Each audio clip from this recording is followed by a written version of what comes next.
ദീനിയും ദുന്യവിയുമായ ഇൽമ പഠിപ്പിക്കുക, വിവരം പഠിപ്പിക്കുക. ദീന് മാത്രം പഠിപ്പിക്കുക എന്നല്ല ഞാൻ പറയണത്, ദുനിയാവ് മാത്രം പഠിപ്പിക്കുക എന്നും അല്ല ഞാൻ പറയണത്. ദുന്യാവ് എത്ര പഠിക്കണോ അത്ര ദീനും പഠിക്കണം. ദുന്യാവ് 3-ാം ക്ലാസ് ഉള്ളെങ്കിൽ ദീനും 3-ാം ക്ലാസ് ആയാൽ ഒരു കുഴപ്പവും അവന് പറ്റൂല. അവൻ വെള്ളിയാഴ്ച നേരത്തെ വരും, അൽക്കഫി ഓതാ അറിയില്ലെങ്കിലും വെറുതെ മുസാബ് നോക്കിയിരിക്കും, നല്ല കുട്ടിയേക്കാരം. ദുന്യാവ് 3-ാം ക്ലാസ് ഉള്ളെങ്കിൽ ദീനും 3-ാം ക്ലാസ് ആയാലും ഒന്നും വരാനില്ല. ദുന്യാവ് MBBS ആണെങ്കിൽ ദീനും MBBS ആണ്.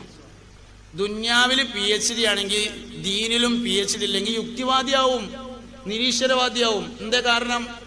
ഒരു മനുഷ്യന്റെ വിവരമനുസരിച്ചാണ് ഇസ്ലാം ദീൻ അയാളോട് സംസാരിക്കുക. ഒരാൾക്ക് ഉള്ള വിവരമനുസരിച്ചാണ് സംസാരിക്കുക.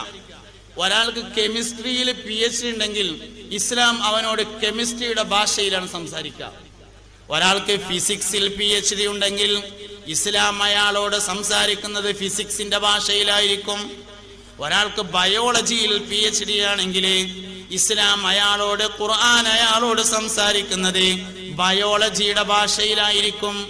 അതുകൊണ്ട് ഭൗതികമായ വിവരം എത്രയാണോ അതിനനുസരിച്ച് ദീൻ പഠിക്കണം. ഭൗതികമായി +2 ആണെങ്കിൽ ദീനിലും +2 ഉണ്ടായിരിക്കണം. ഇതെന്താ വെച്ചാൽ ദീനിൽ 3-ാം ക്ലാസ്സും ഭൗതികത്തിൽ +2 ആയതുകൊണ്ടാണ് പ്രശ്നമായത്. പഠിക്കുന്നതിന് ഞാൻ എതിരല്ല, പഠിപ്പിക്കുന്നതിനും എതിരല്ല.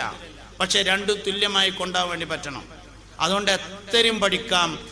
1 മണിക്കൂറെങ്കിലും നാട്ടിലത്തെ ദർസ് പോയിട്ട് ഒരു കിതാബൊന്നും ഓതിയാൽ വയക്കൂല. ഒന്ന് മാത്രം ഭൗതികം മാത്രം പഠിച്ച് മുന്നോട്ട് പോയാൽ കുറെ ആണ്ട് ചെന്നാലേ എന്തിനാ ഈ വെള്ളിയാഴ്ച ഉച്ചന്റെ കാലത്ത് 2 മണിക്കൂർ വെറുതെ മെനക്കെടുന്നത് തോന്നും.